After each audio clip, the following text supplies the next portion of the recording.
Okay, so thank you all very much for coming. Uh, it's good to have so many good friends here. And I'd like first to ask Dirk if he can give us, and especially the other viewers, a very short introduction to his book. Okay, the book, The Praxis, came out as part of a zero state project, or in zero state media, and the idea was to serve as a basis for essentially a transhumanist religious philosophy, aimed specifically initially, or at least initially, at transhumanists, because a lot of the ideas that are encountered in the book are already familiar to transhumanists, if not most of the population.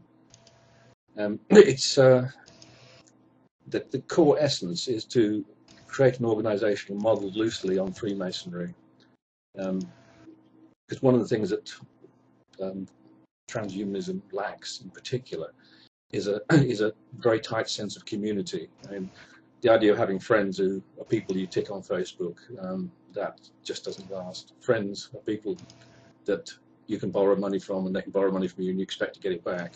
You try to have your Facebook friends, and you'll be lucky to get anything.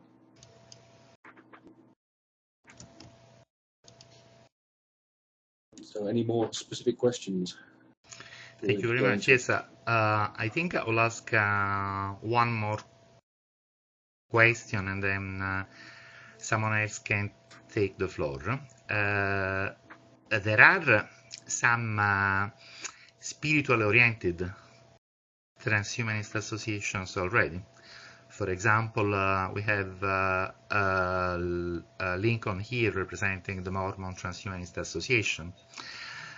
I think Micah also started an association. We have TerraSem, which is not represented here now.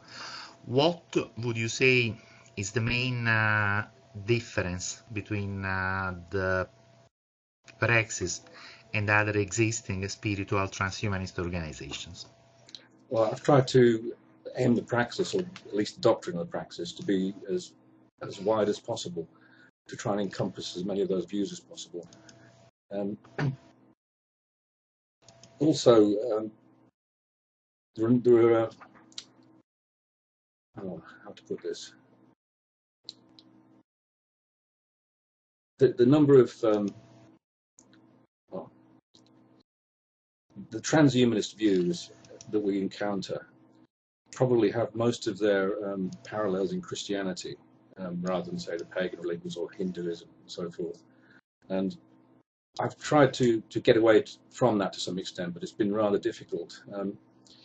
That could be because it reflects a universal truth, or it could be that transhumanism, because it's grown up in the Christian West, has been unconsciously influenced by Christianity.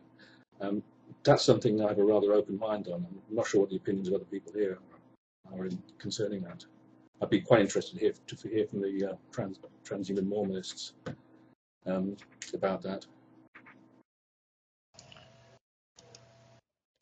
Dirk, I do have a question for you. You mentioned that you were modeling the Praxis loosely on Masonry, and I'm curious why you selected that. Well, I could have selected the Roman Catholic Church, but that probably wouldn't have gone down quite as well. If take one of the issues I raised, cryonics, you have a load of frozen people. The idea that a business will survive the singularity and get to the point where people are being defrosted in some utopian future, I find that rather implausible, not for technical reasons, but for purely social reasons. Nations don't even last long. Very few businesses last 100 years, and especially when you go through something as traumatic as the singularity is likely to be, I don't think the organizations we have in place now would survive.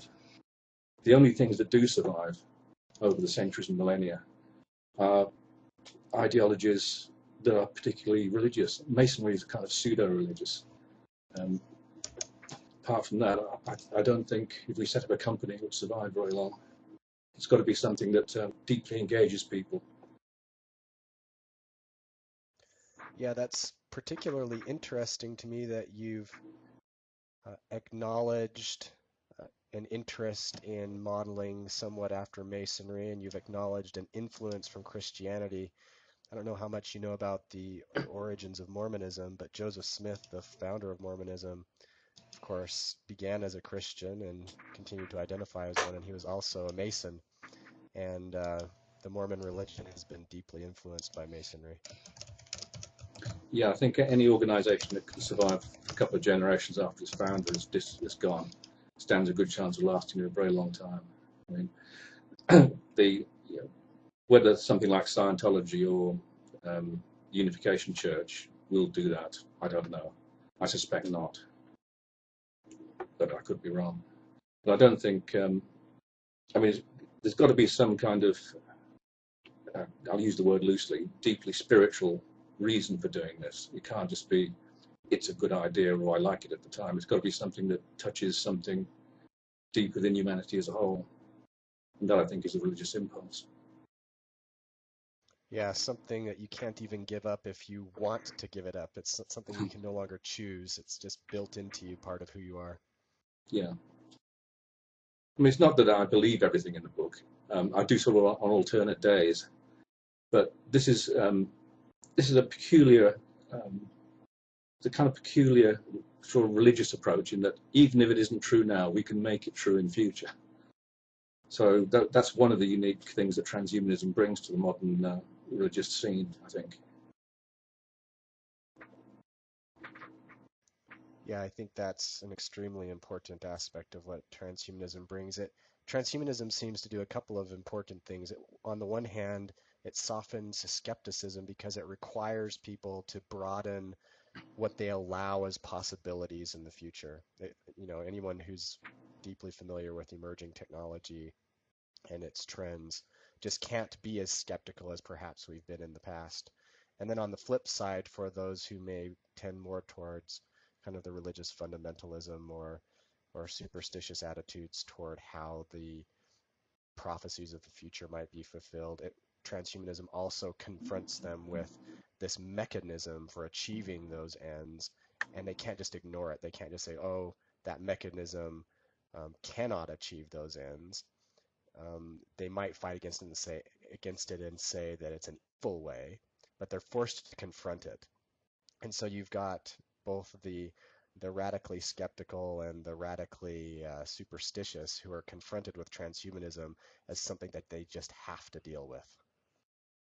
Yeah, I think one of the things that this rather surprises me in transhumanism is you have atheists who are not only sort of actually believing in the possibility of things like Jupiter brains or Matryoshka brains, things that are outclassed to the degree we outclass an amoeba, and which can run simulations at this kind of degree of accuracy that, to the extent that we could be in one now, but don't like the idea of God, despite the fact that just about every definition of God is something they're engaged in creating in their daily lives.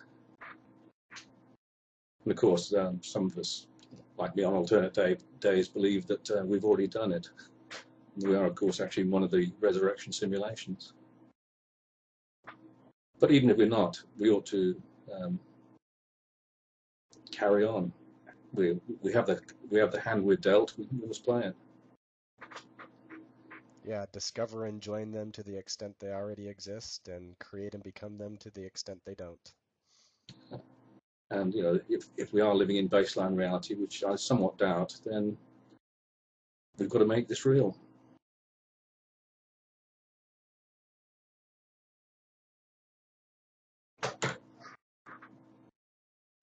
I think I can get an amen out of Micah on that one. So, I mean, what do other people think about this? I mean, I'm familiar with Julio's view, but I haven't really talked to any of you, except maybe casually online. Well, I've read your book, The Praxis, and I enjoyed it very much. It has a lot in common with, my own perspective on transhumanism from coming from a Mormon background, and I know it has a lot in common with many other Mormon transhumanists' views. There were a couple of ideas that you shared in the book that I've enjoyed just kind of pondering because they're somewhat entertaining. You talk a bit about what is it, quantum immortality and quantum suicide, and we've had some interesting discussions related to both of those ideas as a consequence of I hadn't really considered either of them prior to encountering them in your book, so that was a fruitful read for me. Well, when I first heard of them, I was quite sort of happy about it. Then I begin to think what the consequences would be that it really is the case, and it's not pleasant at all, I think, because most of the states we will end up in are rather unpleasant ones that will go on for a very long time. Yeah, it's okay talking about quantum suicide. For those watching this that don't know about it, it's a kind of thought experiment whereby you put a shotgun up to your head, pull the trigger. What do you see? The answer is you see a misfire, because in all the universes that spin off from this one where it blows your head off, you don't see anything. So the only thing you can see is your own survival. However, your survival is not guaranteed to be a pleasant one. That misfire could easily blow off most of your face, and by some miracle you're saved, almost. You have to spend the rest of your life, at least that particular aspect of your life, in a rather unpleasant condition. And I think that if quantum immortality is true, then we will all end up in a rather unpleasant place for a very long time. That's the downside. I mean, the other downside is that we could never die, even if we wanted to. We just go on and on for billions of years. It sounds far-fetched, but there is a grain of truth in that. It's worth considering other options. So I had a comment about that. I've contemplated quantum immortality for several years, and two things that it strikes me as is that it requires kind of changing our viewpoint from that of ourselves as an individual in kind of one stream of time to think of ourselves as more of a kind of collection of different individuals and different choices, and kind of the stream of what's happening to that collection and where that's going. And so I think that's an interesting difference. And the other thing is that it changes the kind of ethical question of suicide. So there's a common philosophical issue whereas if there is an afterlife, then why do we not go ahead and commit suicide now so that we can experience that later and not have to go through the intervening time? And quantum immortality actually changes that dynamic. There's no advantage to committing suicide because it does not allow us to escape the work we have to do to move forward into the future. And so we're always sort of obligated to kind of work to make the world better and create the situation that we want to be in. Yeah, I think that's true. One of the things, if you believe in that we live in a multiverse and all possibilities exist, then first of all you can't commit suicide. What you are actually doing is emigrating to a minority of portion of that multiverse. But that doesn't mean that you don't leave people you love behind, because from their point of view you die. From your point of view, they don't, or you don't. So it's still quite a selfish act in that from that point of view. The fact that it doesn't work is also another negative.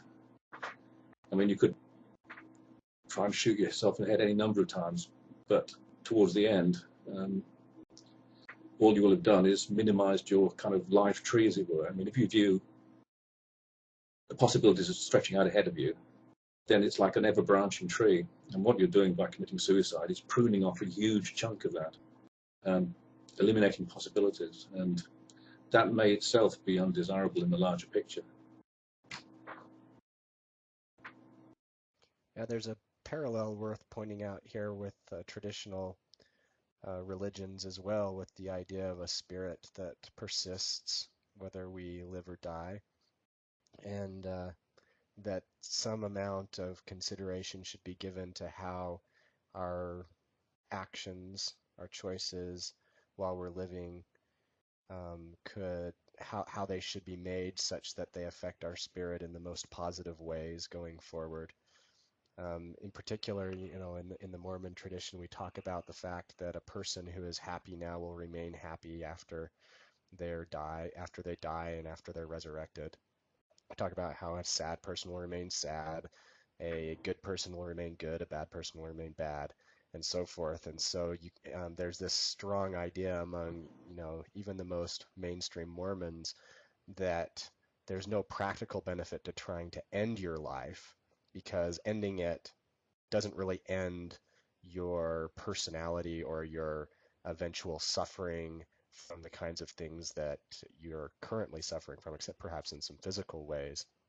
But as far as like your psychological inclinations and your relational pains, those wouldn't go away by committing suicide. And I think there's an interesting parallel there with this quantum immortality idea. Yeah, I mean, there's also the transhumanist point of view that if you've got something wrong with your head, try and fix it. That's becoming more and more likely. I mean, it's a diversion from our main topic, but there seems to be a lot of work involved in, for example, transcranial magnetic stimulation, transcranial direct current stimulation, and its use in altering aspects of our psyche, increasing our efficiency, also acting to minimize depression and so forth. I think we're getting to the point where we can actually begin to make a difference that could have very large social implications. But I think that's another issue for another day. So if there's anything wrong with you, try and fix it. We live in an age where that's becoming more and more a possibility. But there is another feature of the book, which is the simulation argument, which is the idea that we live in a kind of matrix-like reality, which isn't the real baseline reality. And we are simulations from maybe the psyche of another being, much greater being. We were talking about Matryoshka brains or Jupiter brains earlier. And we could be in a simulation like that. One of the questions I once asked on the Extra Britannia list, the UK Transhumanist Association list, it was phrased something like, if in the future when I become post-human, I decide I want to run simulations of my past life to see what would have happened, what is the chances that the place I find myself in now is a simulation? The answer is it's very good, providing this isn't a simulation. It's a kind of Zen koan in a way for transhumanism and simulation argument. Yeah, I think it's also worth pointing out that the simulation argument can be generalized into a creation argument, that computation is not the only creative mechanism to which the logic and the probabilities associated with the argument are applicable. So while many transhumanists are inclined towards information technology, I am personally, for example, there are some, particularly outside of information technology and maybe some of the harder sciences, who would be more persuaded if the argument is expressed in terms of a cosmoforming or a terraforming or some other sort of Truman Showish type creative mechanism. And so the argument becomes increasingly compelling when we tell a person that they don't have to think just in terms of computation in the event that they're not very persuaded by that mechanism, but they should choose the creative mechanism that they consider most feasible in the future of humanity. What is the most feasible mechanism they can imagine for us going on to create worlds like those in our past?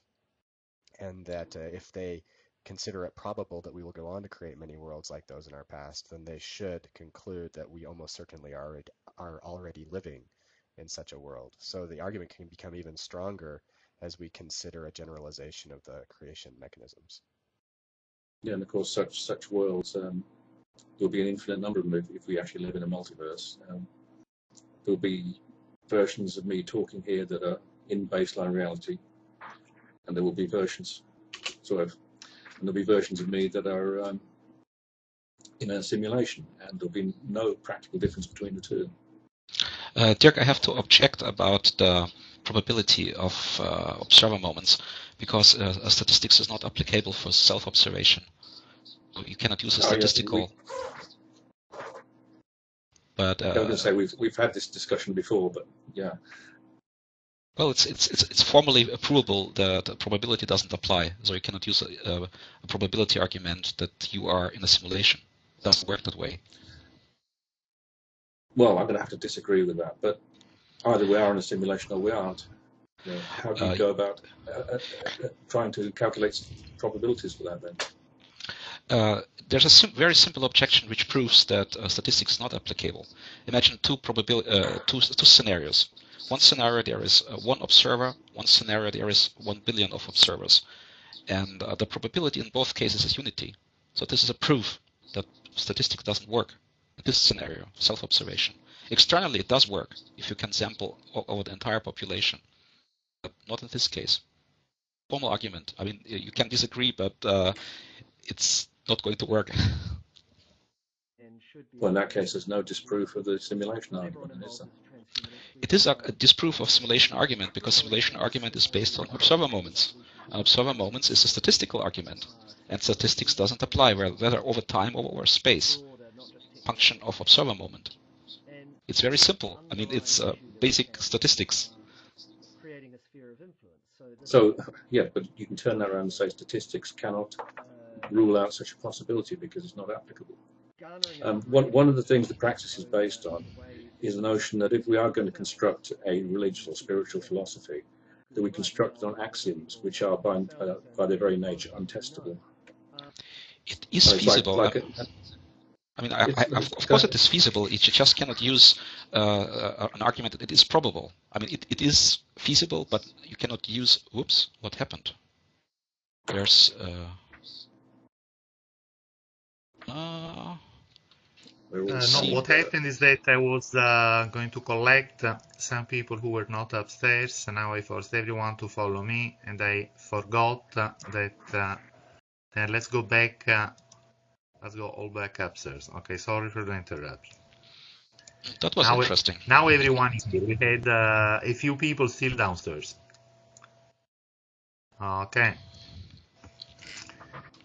Back where we started. I'm sorry for the interruption.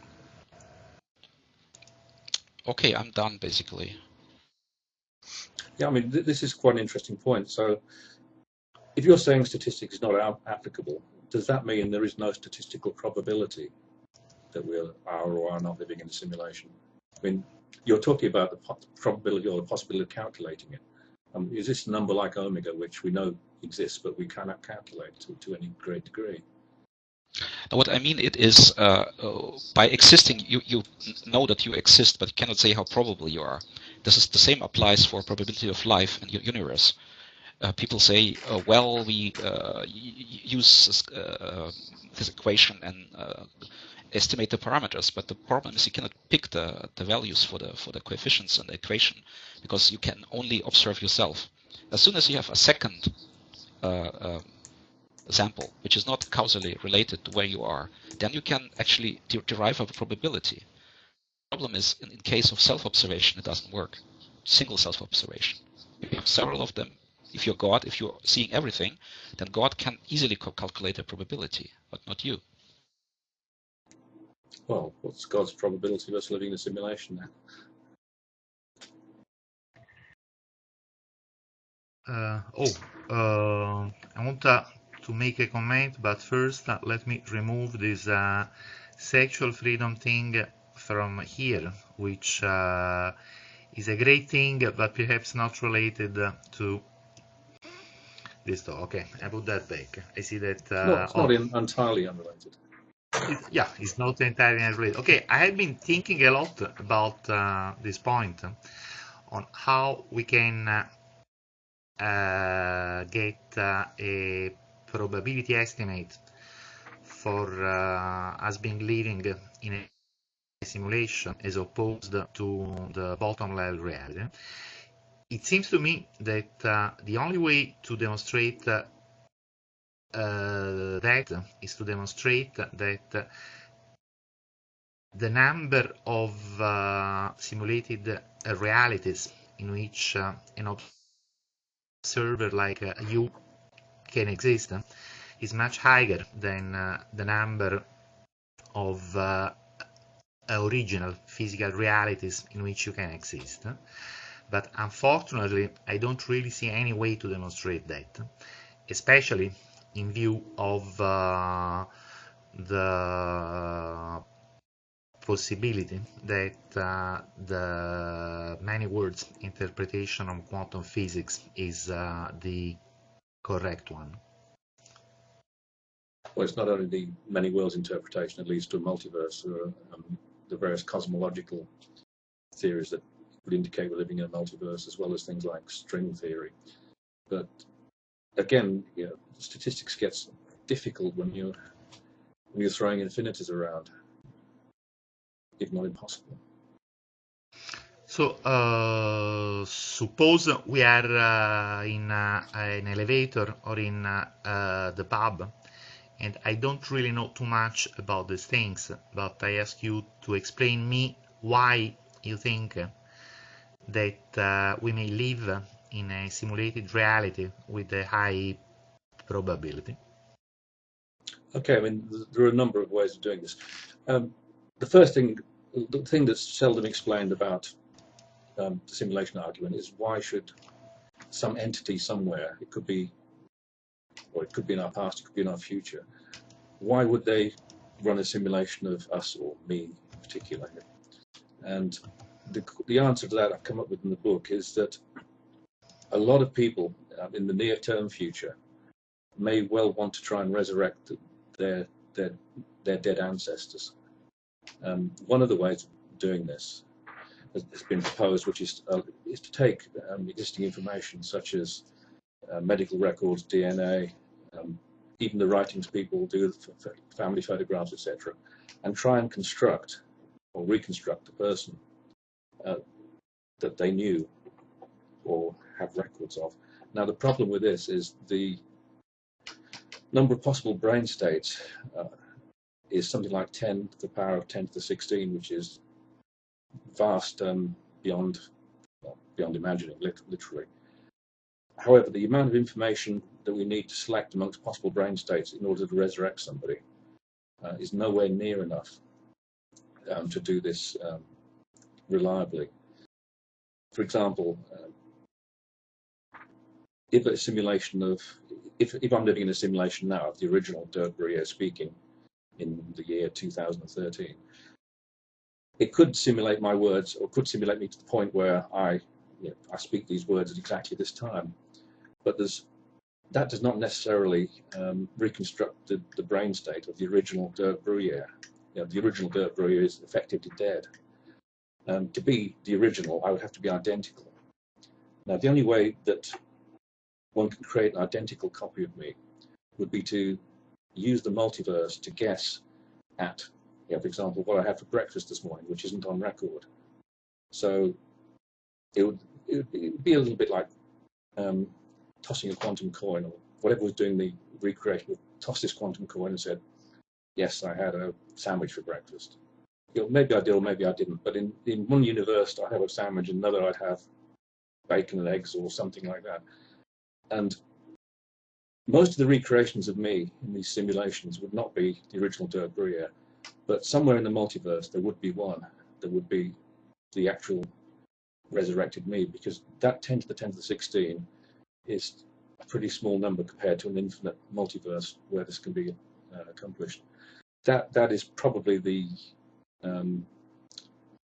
only way I can see of resurrecting the dead reliably, using technologies that we could envisage at this point in time.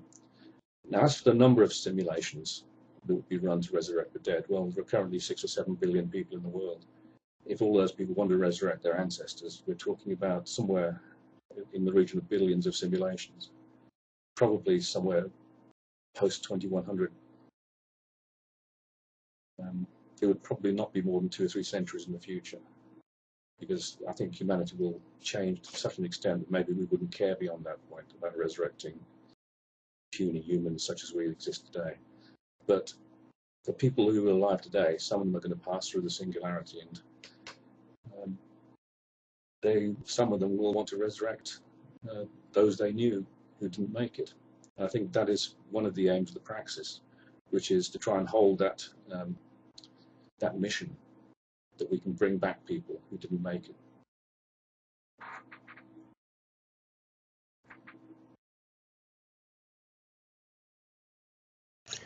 Eugene, you were mentioning something that I wasn't sure I was following, and I'd be interested if you could clarify a little bit for me. I'm wondering if the criticism that you were expressing, if you intend it to be applicable to the formal simulation argument itself, or if you're applying it just to our present state of awareness about whether, our present estimation of whether we're living in a computed reality. The reason I'm distinguishing between the two is that the simulation hypothesis, which is part of the simulation argument, not the whole argument, of course, is just really that, a hypothesis that could be increasingly evidenced by our future practices if we actually do go on to start computing worlds, experiences, people are like those of our past, like our ancestors, versus what we have right now is just a conjecture that it may be possible. Are you distinguishing between the two in your criticism? I'm not sure I'm following entirely. I mean, the core argument that statistics is not applicable. It doesn't give you a probability. Other than, I think it's likely that it's possible.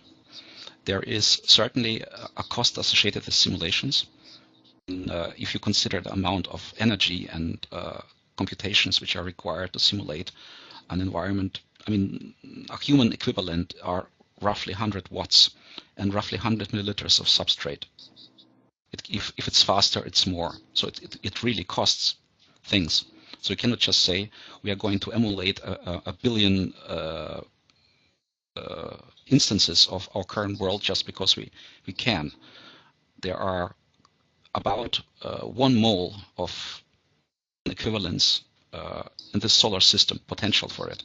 If you do the analysis, how much matter is there, how much energy flow is there, then, I mean, 1 mole is quite a lot.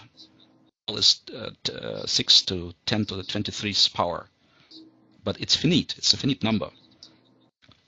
I think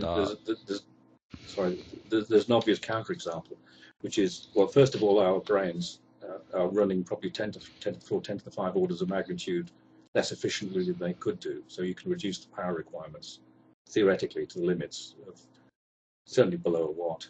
And also, you're not taking into account the possibility of reversible computing, because if we are living in a simulation, what we're living in now may be reversibly eliminated with no energy cost. The disadvantage. Yeah, I mean, surely we're talking about orders of magnitude. Whether it's 1 watt, 100 watt, or kilowatt, it doesn't really matter. It's just one number in the same ballpark.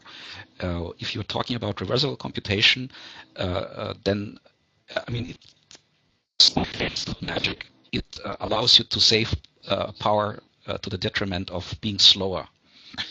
I don't think you are at liberty to actually run things as slowly as you like, because there is a kind of pressure of keeping up with the Jonases.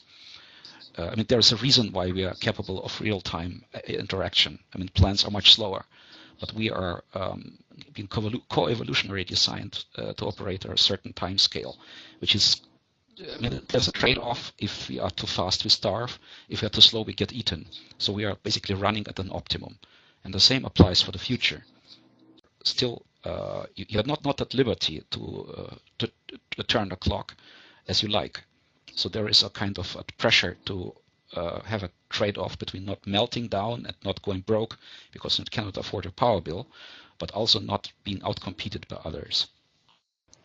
But, Eugene, would it be accurate to say that the strength of your criticism may be obfuscated a little bit by focusing on the computation mechanism, which we've just kind of we've kind of shifted into questioning, is computation a feasible mechanism? I think that's getting away from what you were actually suggesting earlier, you were making more of an argument along the lines of mathematics, which I think would be applicable to any creative mechanism, not necessarily just computation. And I'd like to understand your criticism better because, Okay. Mm-hmm.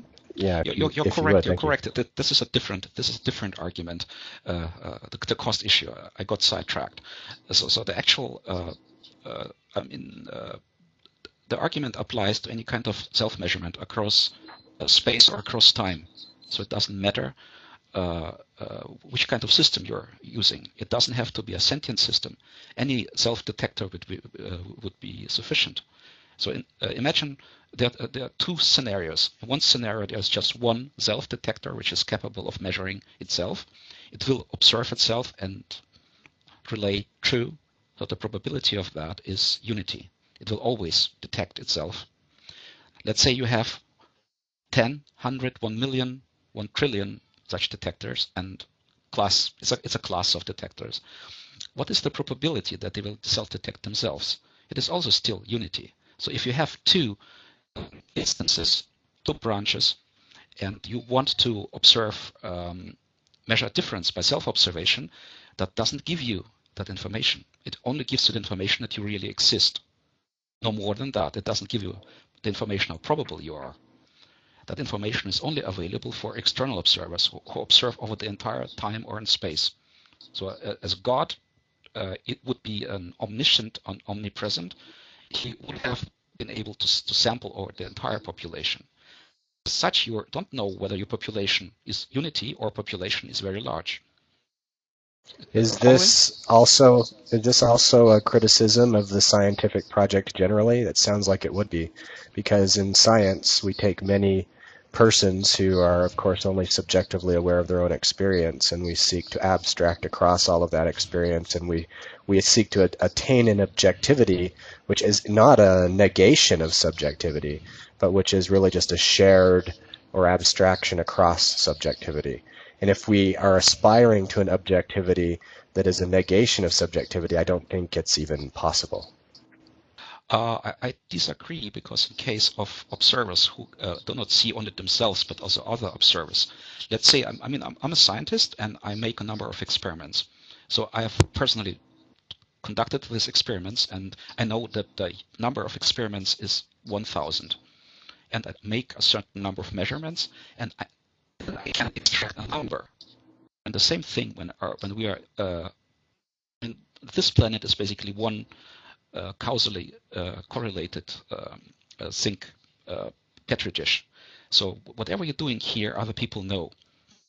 This is the difference between an observer which is solipsistic and can only measure itself.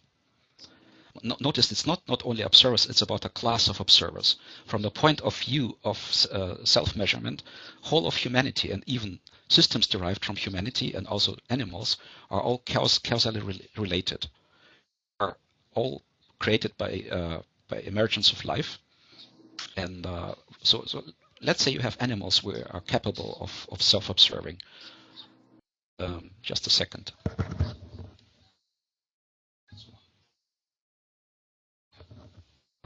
So I'll have to leave pretty soon, but I have to finish that one.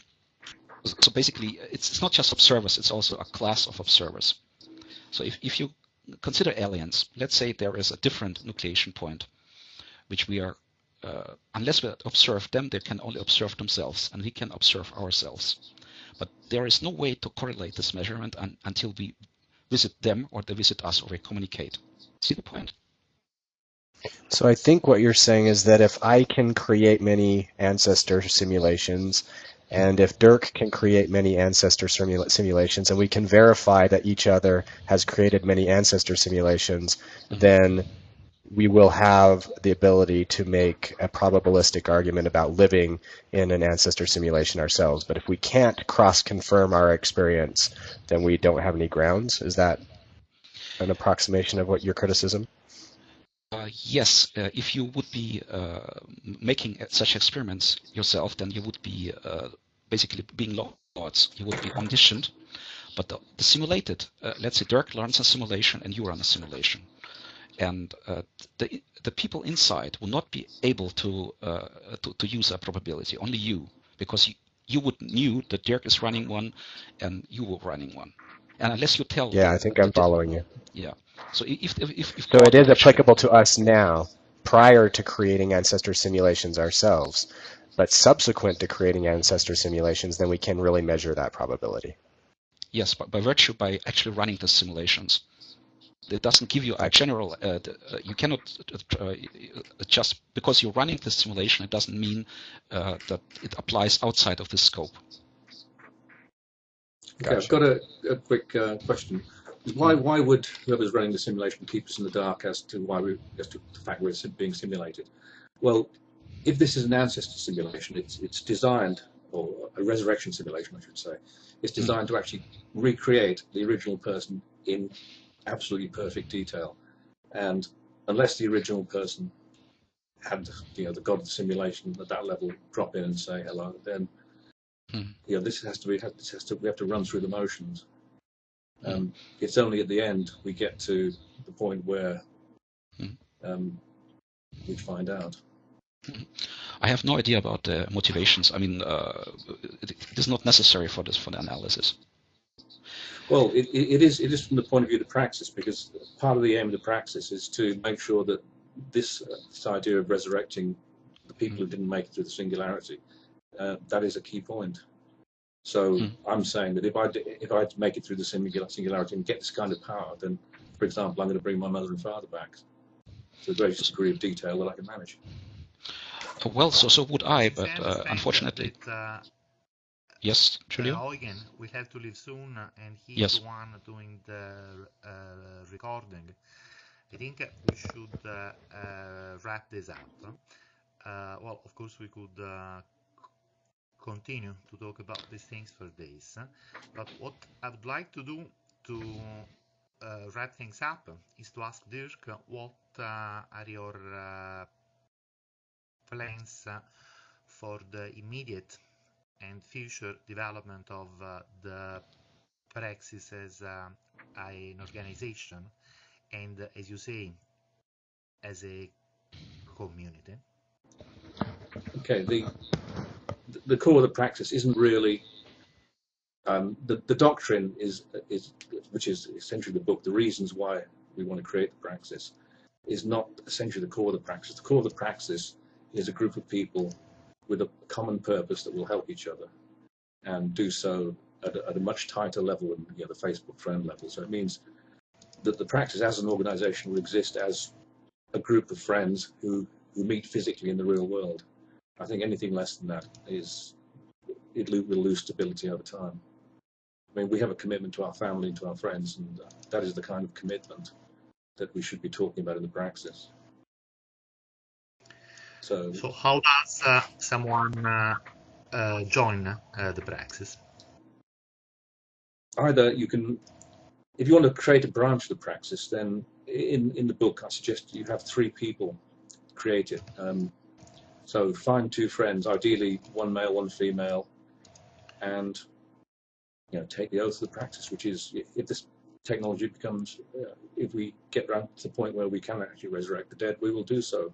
Meantime, we look after each other as family. So either a domain of the Praxis will exist in your area, or if not, then perhaps you could create one.